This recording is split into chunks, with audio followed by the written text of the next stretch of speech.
down, please. You sit down, please. Let me have this older mic so that I could be audible in the video.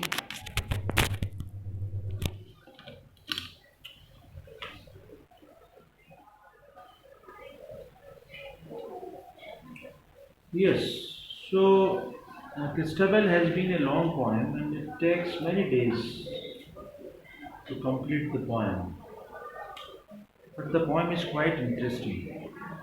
And the poem has been significant as far as its mystery is concerned. The mystery which has been introduced in the poem, the archaic mystery. The poem has some archaic and haunted mystery.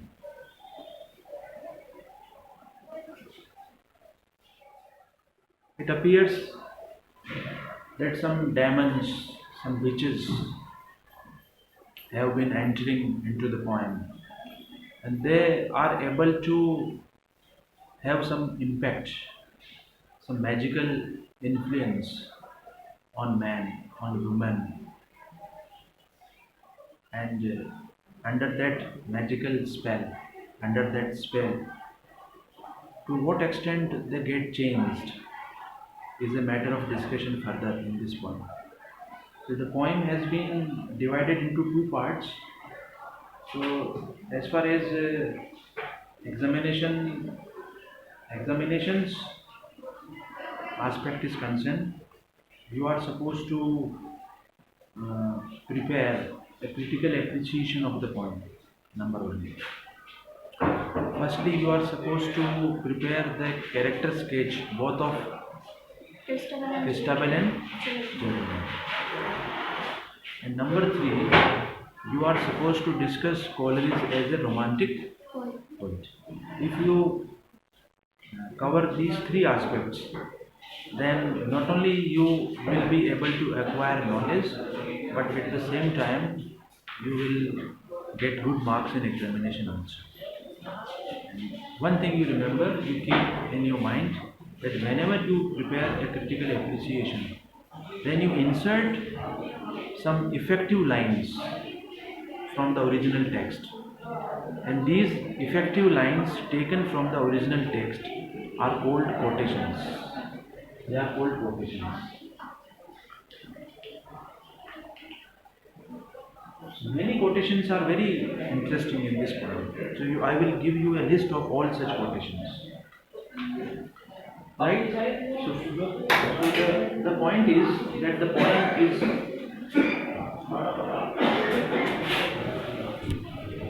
poem is important for its archaic and mystery, archaic mystery, grand mystery. Right? So there is a good piece of writing available in this book, A Short History of English Literature, written by Harry Blamage. So I read out some 5 to 6 lines which would give you an exact background of the poem. He managed at least to match its archaic and haunting mystery in Christabel, which was written in 1816. In this lovely fragment, the Lady Christabel finds in the forest one who claims to be a forlorn maiden. This is important. And who is the forlorn maiden? Huh? The wood. Oh, measurement. Who is the forlorn maiden with whom Christabel meets? Geraldine. Geraldine. In one line question it could come.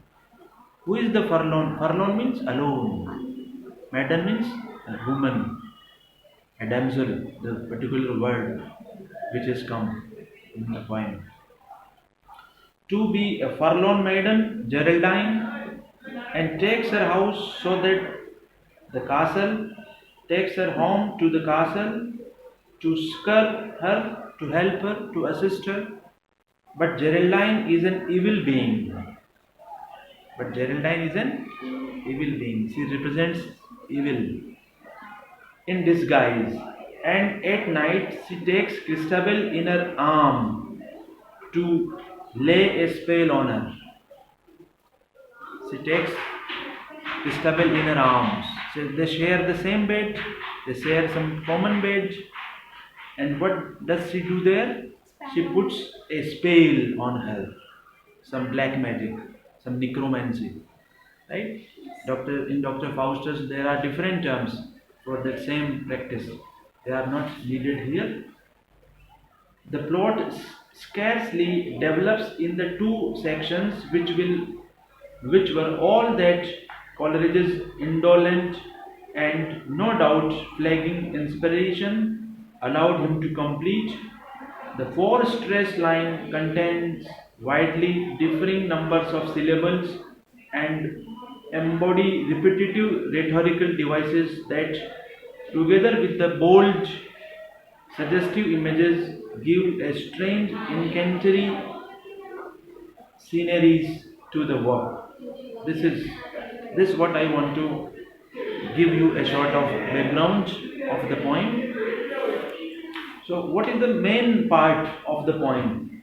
That the poem is full of archaic mysteries, right? A typical mysterious plot has been taken into account. So now, both these two ladies, Geraldine and Christabel, have come to the castle. They have entered the main gate of the castle, passing through the hall, and finally, at this particular time, they are passing by the hall of Sir Leoline, where Sir Leoline is sleeping in a deep way, and he is asleep. And this Christabel requests Geraldine not to make any noise so that his father may not get awakened. They pass the hall that echoes still, pass as lightly as you will. So she requests Geraldine that we shall not make any noise. But still it is echoing because of the footsteps. Right? The brands were flat, the brands were dying, the pieces of burning fire, they were burning at that particular spot. And the brands were dying. This is the, influence of height. The brands were dying, the fire was burning, but at the same time, it was not that much bright. It was not that much bright. The brands were dying amid their own white ashes lying, and when the lady passed, there came a tongue of light, a fit of flame. But one mysterious thing took place when they both were passing by the side of the fire. That suddenly the fire, which was dim, started burning in the most brightest manner. It suddenly became bright, which was extinguishing. So this is, a particular influence of terror and horror being introduced by the poet. And Christabel saw the lady's eye and nothing else saw thereby. And at that particular point of time, Christabel looked into the eyes of Geraldine, but she was not able to see anything in the eyes of Geraldine, save the boss of the shield of Sir Leoline tall, which hung in a murky old niche in the wall. And at that time, Christabel saw all the shields which were hanging over the walls of that particular hall. So, this is important that first of all she looks into the eyes of the Geraldine, and then she looks at the shields hanging on the walls. Maybe there is a hint made by the poet, then she should be aware. She should be very, very aware as far as or there may be some unwanted situation taking place. That's why she looks at the shields. That reference of shield also comes in the Paradise Lost. The shield of Satan. You know, in British literature, there are many references and places where shields are mentioned by the poets. The shield of Achilles. There is a very famous poem, The Shield of Achilles. The shield of Satan in the Paradise Lost, written by John Milton, is compared to a long pine tree, the shield of Satan. You will read about Satan in M.L.V. Milton, an epic writer who wrote the famous epic Paradise Lost. Paradise Lost. In which year? In 1660? 1667. He wrote Paradise Lost.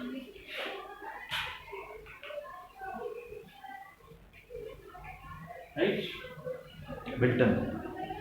The single and the singular epic. You see, Paradise Lost is the single and the singular epic available in British poetry, in British literature.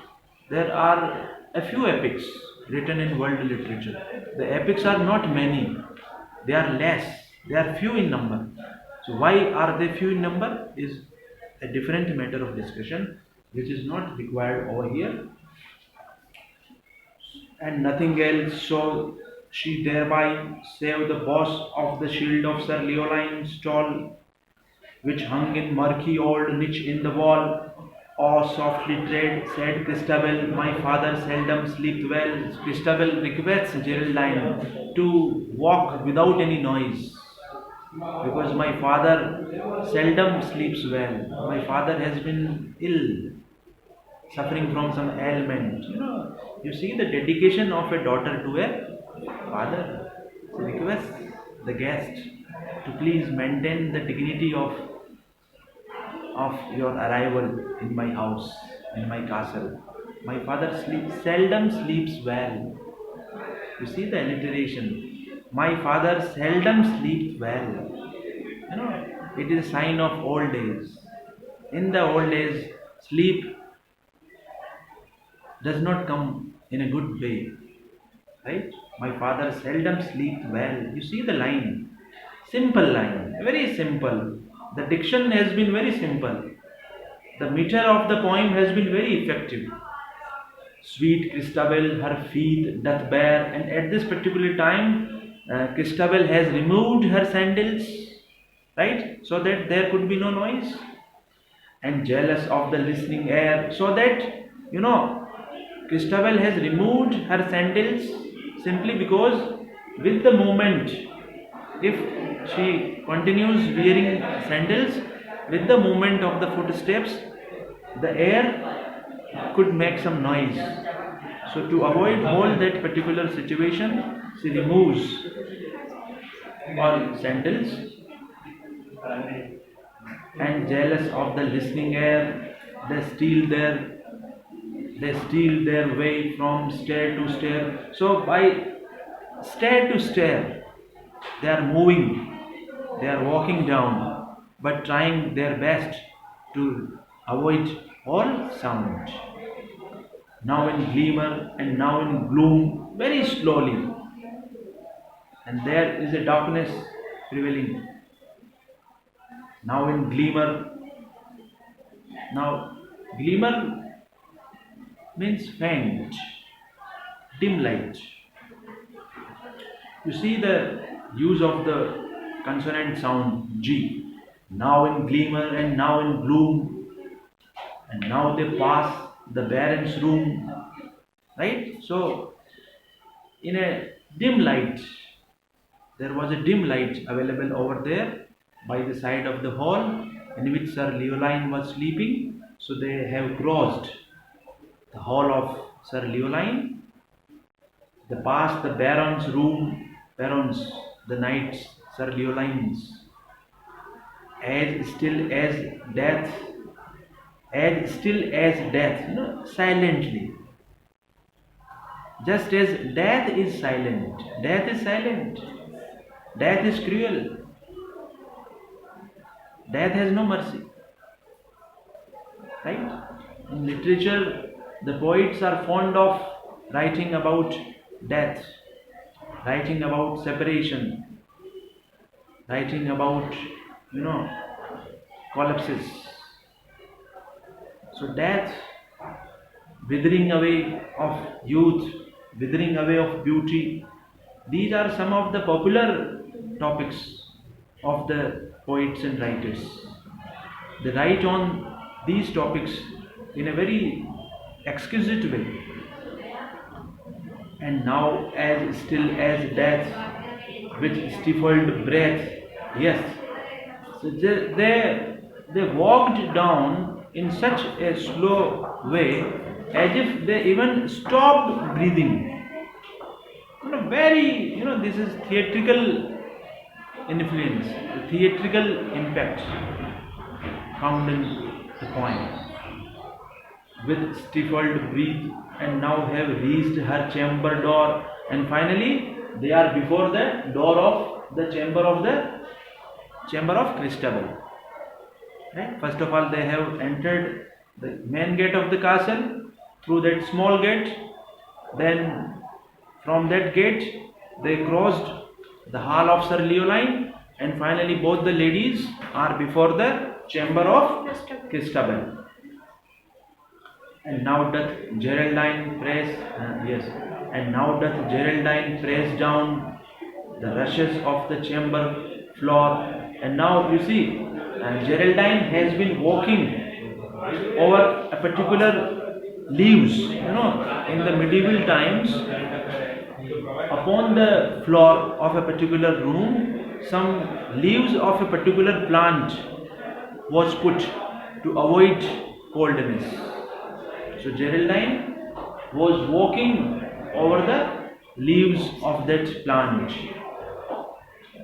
Now, what is the remaining setting of the poem? Outside, what is happening? The moon shines dim in the open air. It was moon shining bright in the sky, right? But, and not a moonbeam enters here, and not a moonbeam enters here, but moon was shining outside, but not a particular beam of moon was entering the chamber, was entering the hall. Means inside the hall there were dim lights, right? Light refers to knowledge, light refers to existence, light refers to positivity, light refers to innocence, sainthood, and all which is good, virtuous. And darkness refers to everything which you can take opposite to these attributes which are related to the light. Light and dark, ignorance and knowledge.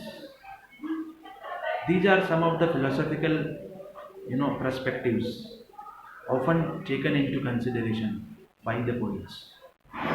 If there is much light in the chamber of Christabel, then it will not help that forlorn maiden to practice her magic. For that practice of magic, because practicing these spells by some wicked figure is a bad activity, is an inhuman activity. It is not supposed to take place in the society, because with that spell, with that magic, she will do something unjust, something which is inappropriate, something which is full of vice, right? But they exist in the world of man and mankind.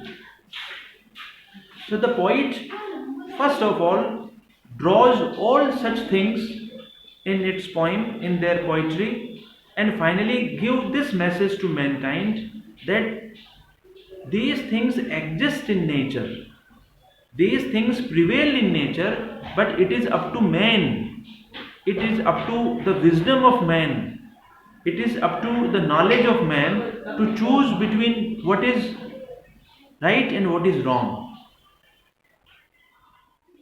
It is up to man to choose between a good angel and a bad angel. The imagery of good angel and bad angel has been described by Marlowe in Dr. Faustus. Right? So the light is dim. You see the setting of the poem. The light is dim. I think storage is complete. Yes, sir, storage is complete. Storage is complete. Okay, let me check. Yes, stop.